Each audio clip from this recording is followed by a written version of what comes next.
Hello friends, आज की इस वीडियो में हम क्लास 8 एनसीईआरटी सोशियोलॉजी का जो चैप्टर नंबर 3 है इसको हम समझेंगे गवर्नमेंट एग्जाम के पॉइंट ऑफ व्यू से।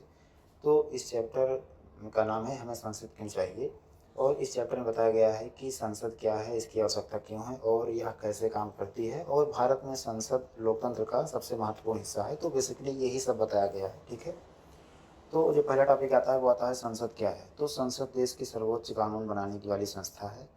यह जनता के चुने हुए प्रतिनिधियों से सरकार मिलकर बनाती है। ठीक है, संसद जो है हमारी वो जनता के चुने हुए जो प्रतिनिधि होते हैं, यानी जो सांसद जिनको कहते हैं, उनसे जो मिलकर जो है सरकार बनती है। जो लोग अपना वो लोग आपस में डिसाइड करके कोई कानून बनाते हैं। ठीक है, संसद में बैठ करके।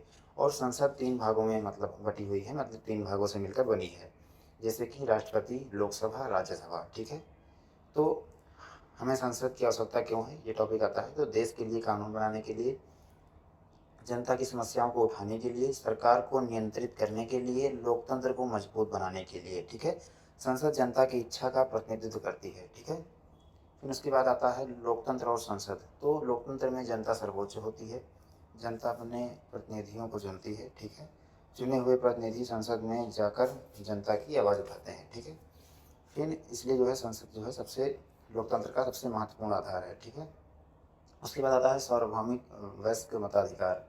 तो 18 वर्ष के ऊपर हर नागरिक को वोट देने का अधिकार है। अमीर, गरीब, महिला, पुरुष, जितने भी लोग हैं सभी वोट दे सकते हैं। ठीक है, उसके बाद फिर आता है संसद के 2 सदन। तो पहला आता है लोकसभा। तो इसे जनता का सदन कहा जाता है। सदस्य सीधे जनता द्वारा चुने जाते हैं। ठीक है, इसका कार्यकाल 5 वर्ष का होता है। ठीक है, उसके बाद फिर आता है राज्यसभा। इसे राज्यों की परिषद भी कहा जाता है। सदस्य राज्यों की विधानसभाओं से चुने जाते हैं इसमें। ठीक है, उसके बाद आता है संसद के मुख्य कार्य। तो पहला कार्य है कानून बनाना। संसद देश के लिए कानून बनाती है। ठीक है, उसके बाद फिर सरकार बनाना। जिस राजनीतिक दल को सबसे अधिक बहुमत मिलता है वो वह सरकार बनाता है। ठीक है, उसके बाद फिर आता है सरकार पर नियंत्रण। संसद सरकार से प्रश्न पूछ सकती है, सरकार को अपने कार्यों का जवाब देना पड़ता है। ठीक है, उसके बाद प्रश्नकाल। तो प्रश्नकाल क्या होता है, संसद की कार्यवाही का महत्वपूर्ण समय होता है। संसद सरकार से जो सांसद होते हैं वो सरकार से सवाल पूछते हैं।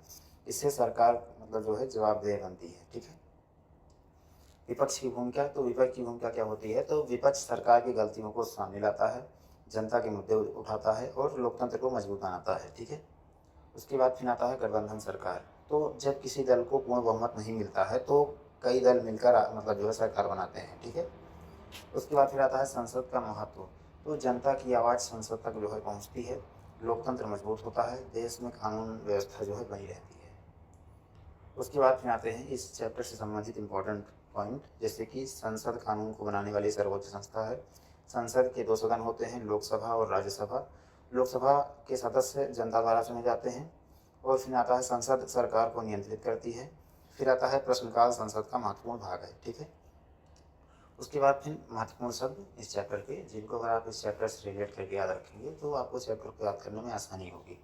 जैसे सांसद हो गया, लोकसभा हो गया, राज्यसभा हो गया, प्रश्नकाल हो गया, लोकतंत्र हो गया। ठीक है, तो आशा करता हूँ आपको चैप्टर अच्छा लगा होगा। अच्छा लगा हो तो वीडियो को लाइक करें, चैनल को सब्सक्राइब करें और लाइक ज़रूर कर दीजिए आप वीडियो को। ठीक है, अगर आप लाइक करते हैं तो मुझे मोटिवेशन मिलता है, इसलिए आप लोग वीडियो को लाइक ज़रूर कर दीजिएगा। ठीक है, धन्यवाद।